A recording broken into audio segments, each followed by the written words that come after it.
Well, when I received the news that I had rubella, at the same time I knew I was pregnant.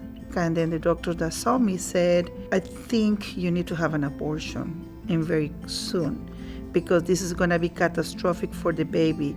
But my husband and I said no. In the world you will have trouble, afflictions, but trust. And that's what we did. And look what the world would have missed if I would have done that. When I first discovered that she was deaf or there was something going on, I think she was about 9 months old. And of course it was devastating for us. But then the first thing we did was, thank you, Lord. Here we are. We don't understand why, but we trust you.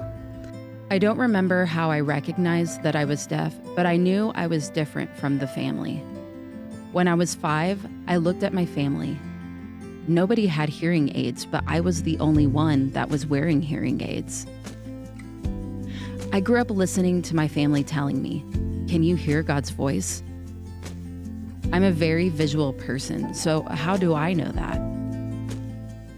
My mom would explain to me, "You know, like the air? Yes.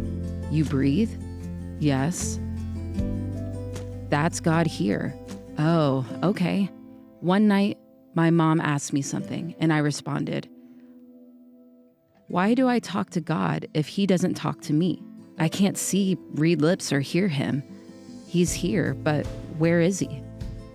I didn't understand that. Usually parents teach their children about God and everything. But for that moment, for her, she was like, how do I tell a deaf child to understand this?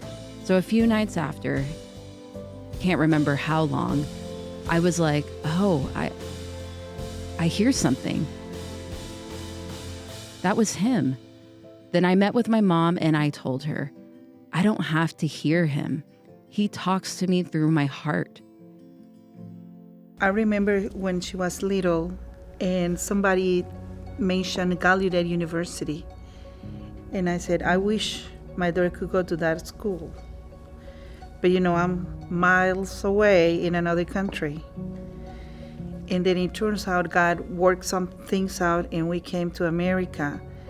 And then I found out that Gallaudet University was 2 hours away from us. It was our second year here in America. And then she came, Mom, you're not gonna believe this. My ESL teacher speaks Spanish and no sign language. So we couldn't even pray for somebody like that. I mean, all the three things, Spanish, sign language, and English in one person.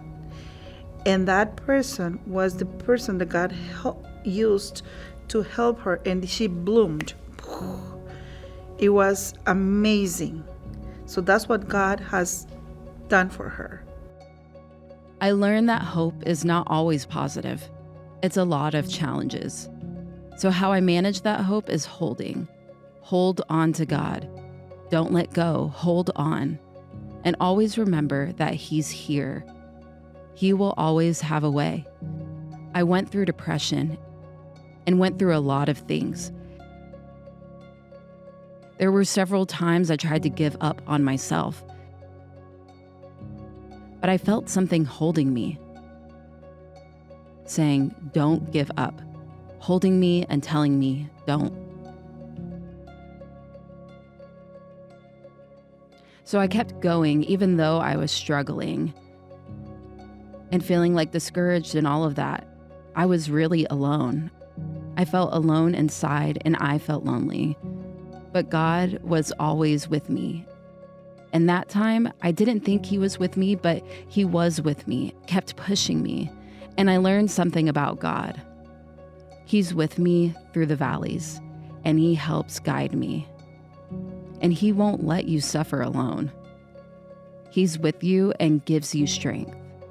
And looking back now, wow, compared to how I was before, I was really in a dark place. And now I see myself today and I just have so much joy. The moment we learned that she has been accepted in Gallaudet University, I felt like somebody has punched my stomach. And then I remember that we were in the family room and I just heard, pop, pop, pop. She was just running down the stairs and screaming and everything. I said, what happened? And she said, I got accepted. And I said, what? Gallaudet, I'm going to Gallaudet. But then I just fall on my knees and start crying. Because it was my baby whom I had protected. I had to let her leave the nest. So it was a scary moment for us. But we knew that the God that have supported us and keeping us and giving us peace and resources to that moment, He will continue to do the same in this new time on her journey. So last year, I graduated with my master's in special education with concentration in deaf programs and working with deaf students there. Now, I graduated with my bachelor's and master's.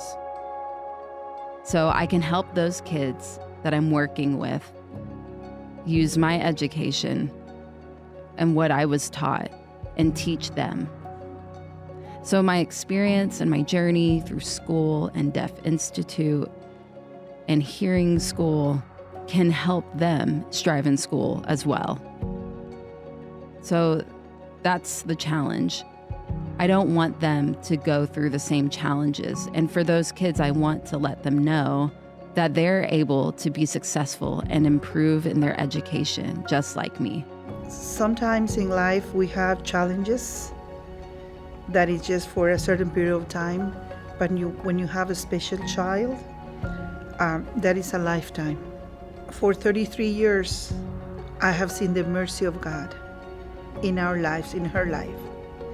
And I have seen resources coming to us.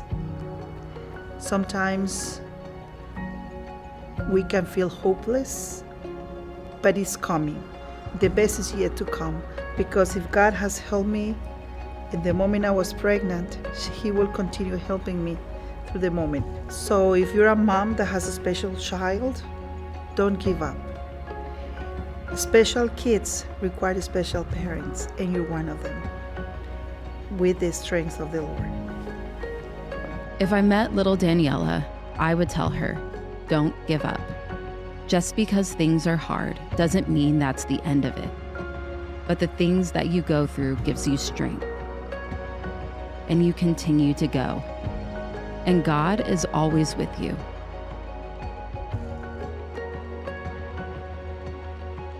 The strength He will provide for you.